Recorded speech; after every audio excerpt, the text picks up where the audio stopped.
The horses smelled the water before the riders noticed they were being watched. That is the detail that does not make it into the polished versions of stories like this one. Not the guns, not the numbers, not even the names of the men who rode up that long flat trace on a Tuesday afternoon in October of 1887. What survives in the territorial records, buried in a courthouse box in Colfax County, New Mexico, misfiled for over 100 years under the wrong county entirely, is a single line. Confrontation resolved. Property retained. No further action warranted. 7 words. The whole story compressed into 7 words by a man who apparently had other things to do. But behind those 7 words is something worth telling. Something that started with 4 horses smelling water they had not been offered, and an old man on a porch who noticed the moment they did, and who had been ready for what came next long before it arrived. His name was Hector Dunnmore, 69 years old, built the way fence posts are built after 30 years of hard weather. Not tall, not broad, just absolutely and permanently there. His hair had gone white around 1874, and his face carried the kind of lines that come not from age alone, but from squinting into the sun for half a century, without complaint. He was sitting in a ladder-back chair on the front porch of his ranch house, a mending harness across his knees, and a cup of water going warm at his elbow, when 4 riders came up the trace from the south. He did not stand, did not set the harness down, just watched. The way a man watches when he has seen enough of the world to know that panic is the first thing that gets you killed. The Dunmore spread sat on 240 acres of high valley land along the eastern edge of the Cimarron River watershed in northern New Mexico territory. Not the river itself, a tributary, a creek called Perdido Run that Hector had named himself 15 years after settling the land, because he needed something to put on a deed amendment and because the creek deserved a name. That was the kind of decision Hector Dunnmore made, quiet, practical, permanent, without ceremony. He had not come to New Mexico looking for land. He had arrived in 1863 as a Texas Ranger attached to a federal survey party, and when the survey finished and the party moved north, Hector had stood at the edge of that high valley and looked at the creek threading through the cottonwoods and the grass growing thick along its banks, and he had made a calculation. Not a romantic one, a practical one. This was land that could sustain a life. He intended to live a life. The connection between those 2 facts seemed straightforward. He had written a letter to a woman named Margaret Hale in San Antonio that said, "I found it. Come when you can." She had come. They had built the house together.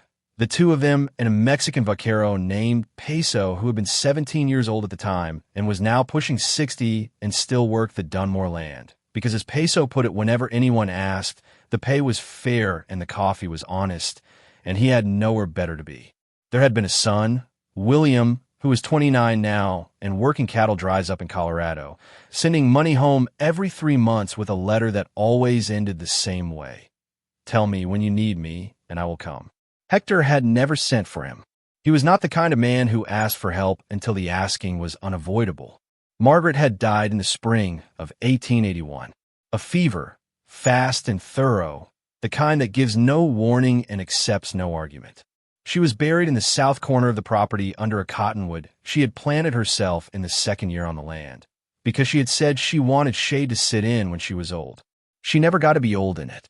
The tree sat over her now and made shade for the ground instead, and Hector went there on Sunday mornings with his coffee and stayed until it had gone cold. That land was not for sale. That was not a negotiating position. It was not a starting point for a conversation about numbers. It was simply a fact. The way the mountains to the east were a fact. The way the creek running through the property was a fact. Permanent, not subject to amendment, not available for revision. The Southwestern Land Syndicate of Kansas City, Missouri, had not understood this. They had sent a lawyer in March, a young man named Abbott who had sat at Hector's kitchen table with a leather folio and explained, in the careful language of someone who had rehearsed the explanation on the ride-in, that the syndicate required right-of-way access for a railroad spur line across the southeastern corner of the Dunnmore property along Perdido Run, and that the compensation being offered was more than generous. Hector had poured them both coffee. He had listened to everything Abbott said. Then he had said no. Abbott had tried several more sentences. Hector had let him finish and said no again. The second lawyer had come in August, less scrubbed and more prepared, with different numbers and a surveyor's map and a careful mention of eminent domain procedure. Hector had looked at the map, folded it precisely along its original creases, handed it back, and said, "File whatever you need to file. I will be here." The third communication from the Southwestern Land Syndicate had not arrived on paper. It had arrived as 4 riders in the dust, coming up the southern trace at a pace that was not hurried, because hurry suggests uncertainty, and these men had been hired to project the opposite of uncertainty. Their leader rode a gray roan, the kind of horse that costs more than most jobs warrant, which told Hector something right away about the man who had chosen it. His name was Reed Colton, 43 years old, originally from Missouri, known in certain territorial circles as a man who had a talent for making property disputes reach their conclusion before they became legal complications. He was not, by trade, a killer. He was a persuader, but he employed killers the way a craftsman employs the right tool for the right job, without sentiment. Riding with him were 3 others. A man named Voss, former railroad enforcer, who rode on Colton's left with the compact stillness of someone who had learned to conserve everything until the moment it mattered. 2 rode behind. A young man out of Arizona called Birch, 19 years old and fast with a pistol, and convinced that fast and capable were the same thing, a distinction that men of his age tend to learn only once, and always the hard way. And behind Birch, an older hand named Garrow, who said very little and watched everything, and who had ridden into enough situations like this one to have developed a reliable sense for when something was wrong before he could name what it was. Garrow's sense was troubling him now. He couldn't put a finger on why. The farm looked as any working farm looks at 3 in the afternoon. Chickens in the yard, a water trough by the corral, 3 horses at the fence rail in the way horses stand when nothing alarms them. The barn, 40 feet left of the main house, doors closed. A woodpile. A root cellar door set into the ground near the east wall. Everything ordinary, except the old man hadn't moved. Most men, when 4 armed riders stop in their yard, do something. Stand up, step inside, step off the porch, reach for something. The body's instinct is to respond to the shape of the threat, to reorient even before the mind finishes processing what it is. Hector Dunnmore had not reoriented. He had continued mending his harness for approximately 4 seconds after the riders stopped, finished the stitch he was working on, set the harness across the porch rail, and then looked up at them with the same expression a man uses to watch clouds coming off the mountains. Garrow noticed this.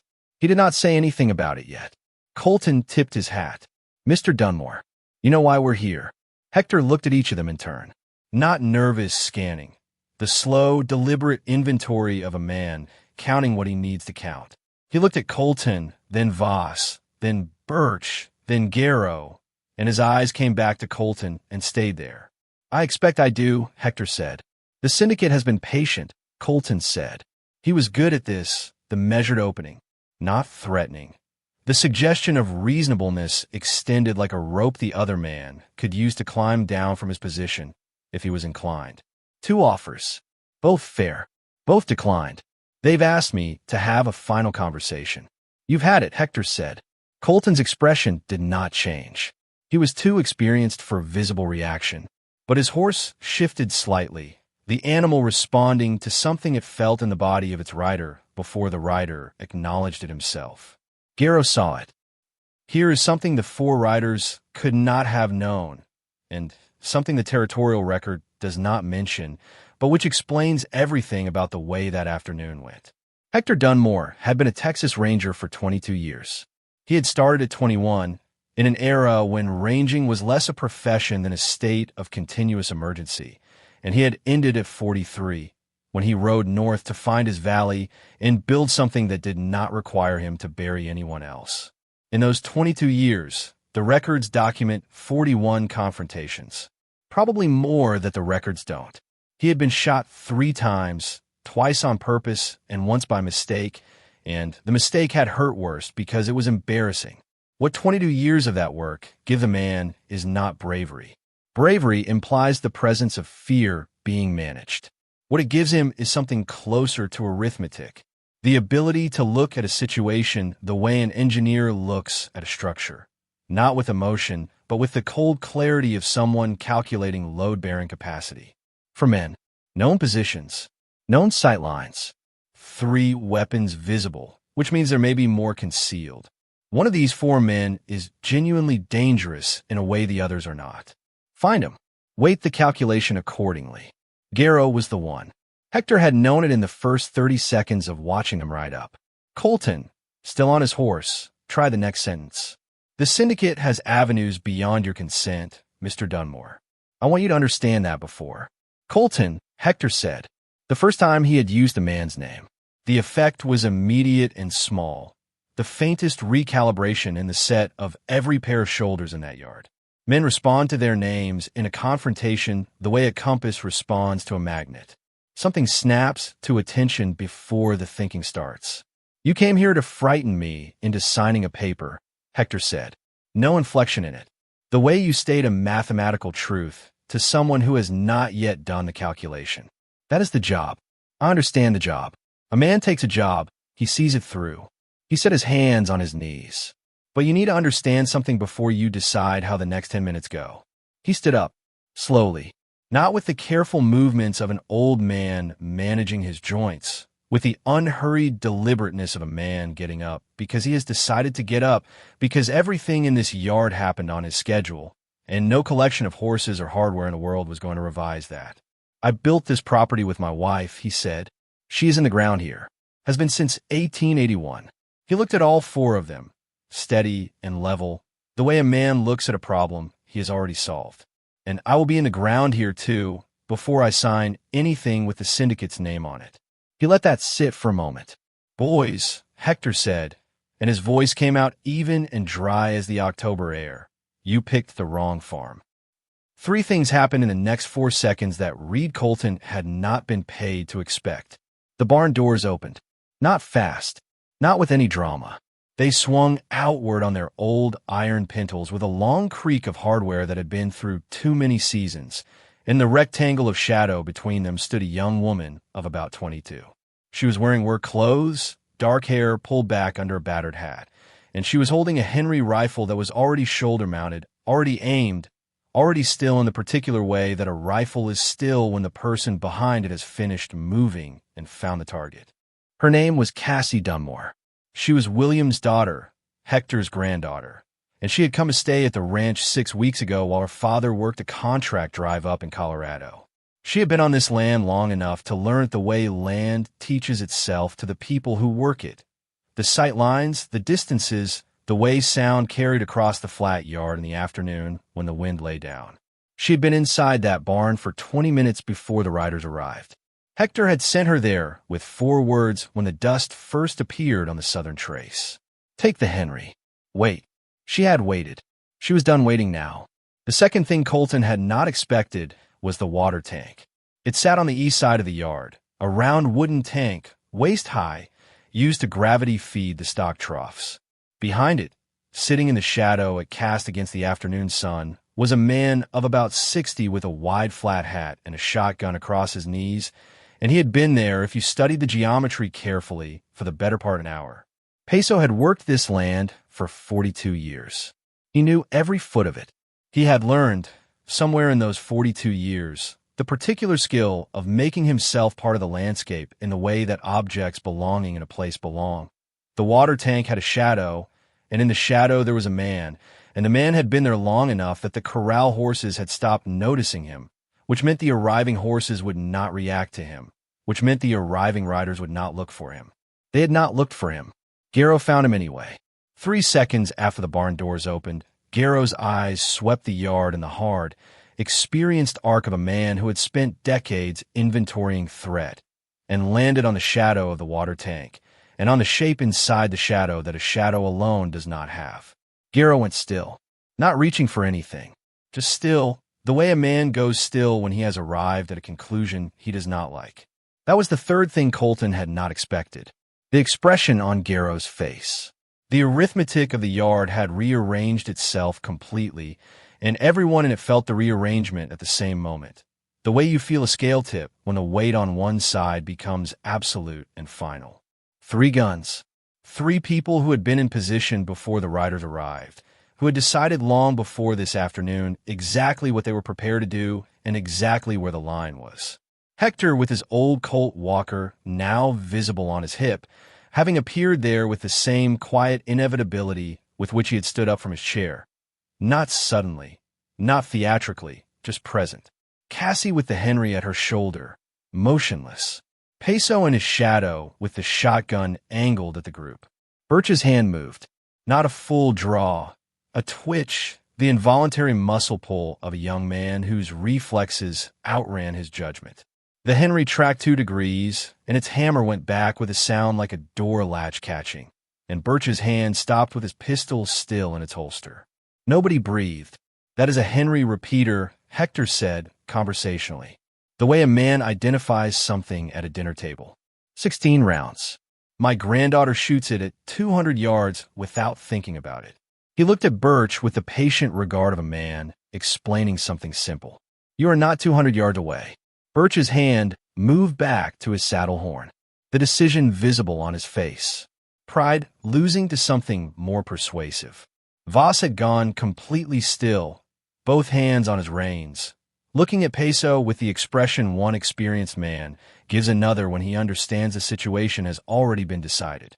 Voss had seen enough finished situations to recognize the shape of one. Read. Garrow's voice. One word. Quiet. The way a word is quiet when it carries everything that needs saying without saying any of it.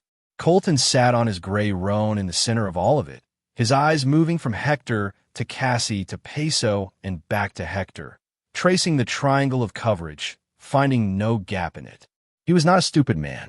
He had not lasted 11 years in this work by refusing to update his calculations when the numbers changed.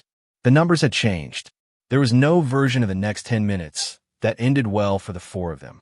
Not with those 3 faces. Not with that absence of panic, that absolute settled stillness that belonged to people who had decided long before today exactly how far they were willing to go. You planned this, Colton said finally. Not accusation, recognition. I've had time, Hector said. 2 lawyers and 8 months of time. He took 1 step off the porch, unhurried, and stood in the yard with the October sun behind him and his hand resting near the Colt Walker without touching it. I do not want to bury anyone here who does not belong here. Margaret is here. That is sufficient.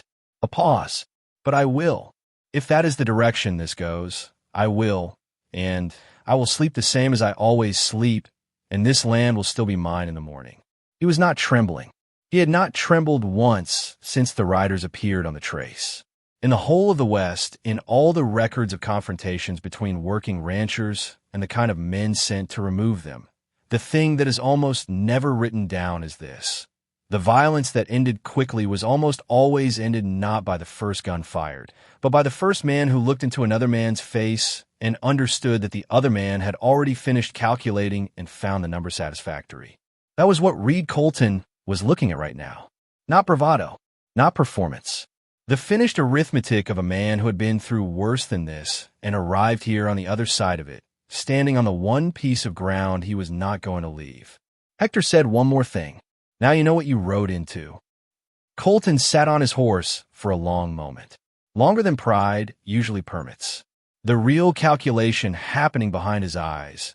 The one that had nothing to do with the syndicate's money or the railroad's right-of-way.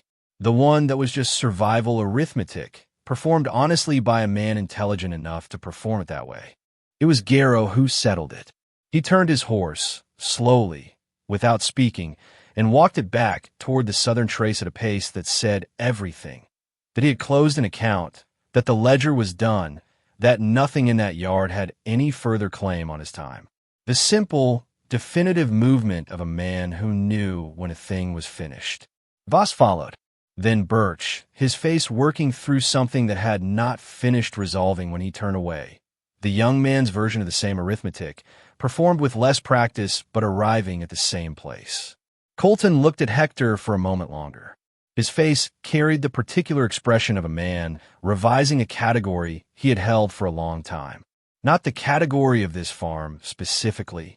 The larger category of old men alone on porches, of jobs that looked simple from a distance, and became something entirely different when you rode into the yard. He reached into his coat. Every gun in the yard tracked the movement. He came out with a folded document. The syndicate's final offer, the one with the numbers on it, the ones the second lawyer had called compelling. Colton held it for a moment. Then he let it go. It hit the dust of the yard and stayed there. A piece of paper becoming irrelevant in real time. "We're done here," he said. He turned the gray roan and rode south. The others followed. Slow at first, then faster. The dust rose behind them and thinned and was gone, and the trace was empty, and the yard was exactly what it had been before they arrived. Hector Dunnmore stood on that porch until the last sound of hooves had dissolved into the afternoon. Then he turned and looked at Cassie in the barn doorway, the Henry still in her hands. "You can put that down now," he said. She lowered it. She had not spoken once during the confrontation, not because she had nothing to say, but because she had understood without being told that in that yard at that hour, words were not the operative instrument. Peso came around the water tank, the shotgun at his side, and the three of them stood in the yard looking at the folded paper in the dust. The wind moved it slightly, tentative, sideways drift, and then it went still. "They will send lawyers again," Cassie said. "Let them come," Hector said. He went to the porch and picked up his coffee, gone cold an hour ago. He drank it anyway. The temperature of coffee was not a problem worth having opinions about. He had allocated his opinions carefully for 69 years, and he did not intend to start wasting them now. Peso picked up the paper from the dust, looked at it, set it on the porch rail. "The number they offered," he said slowly. "It was a large number." It was, Hector agreed. "Not large enough." "No." Hector set his cup down. "Not close." Cassie sat on the porch step. She had started shaking slightly, the way the body does when it finally processes what the mind managed through the delayed conversation between courage and its cost. She held the Henry across her knees and looked at the southern trace and breathed. "You knew they were coming," she said. "I knew someone was," Hector said. 8 months is long enough to understand the sequence. Lawyers first, then the other kind. He looked south, the same direction Colton had ridden. A man hired to persuade knows when persuasion is finished. That one was smart enough to know it. He pulled his hat down against the angle of the afternoon light. "The land is still ours." He said it the way he said everything, without theater, without trembling, as simple and final as the deed in the county record that had his name on it and Margaret's name on it and 30 years of work behind both. The Southwestern Land Syndicate routed the railroad spur 3 miles west of the Dunnmore property in 1889. They acquired the right-of-way from a different landowner under different circumstances, and the territorial records of that transaction are unremarkable. The Dunmore Ranch continued operating. William came home in 1892 and worked the land beside his father. Hector Dunnmore died in 1901 at the age of 73 and was buried in the south corner of the property under the cottonwood beside Margaret, in the shade she had planted for herself and never lived long enough to sit in. The land stayed in the family. It always does when the right person is standing on it. What makes this story worth telling, and what the 7-word territorial record cannot convey, is not the confrontation itself. The confrontation was brief. 4 riders, 3 defenders, a dropped paper, a clear trace. Over before most men would have finished deciding what to do. What makes it worth telling is the 20 minutes before it. Hector Dunnmore sitting on his porch watching dust rise on the southern trace, finishing his stitch, setting the harness down in his own time. Cassie in the barn with the Henry, waiting. Peso in the shadow of the water tank, still as part of the landscape. 3 people who had decided, before the riders arrived, exactly what they were willing to do, and who had then simply waited for the moment to require them. That is the part that history tends to miss about the real West. Not the speed of it, not the spectacle of it, the patience, the willingness to be ready before the moment came, and then to be absolutely, constitutionally present when it did. That is not something you perform on a Tuesday afternoon. That is something you build, year by year, through work and loss and the slow accumulation of mornings on land you have decided not to leave. Hector Dunnmore had been building it for 69 years. Reed Colton had ridden into the finished version and had been intelligent enough to recognize it for what it was. The land stayed. A piece of paper blew away in the October wind. And that was the end of it. Not with a speech, not with a celebration, just three people standing on ground that had cost everything, watching the dust of four riders disappear, understanding quietly that it was still theirs. If this story moved you, if you felt something in that yard, in that silence after the barn doors opened, in the moment Colton let that paper fall, this is what Wild West Classics is here for. The stories that the history books skipped, the names that the records buried, the moments that happened exactly this way and were almost lost entirely. Subscribe to Wild West Classics. There are more names in those old records, more moments worth finding. We will keep looking. The West was vast. It remembered everything. And so do we.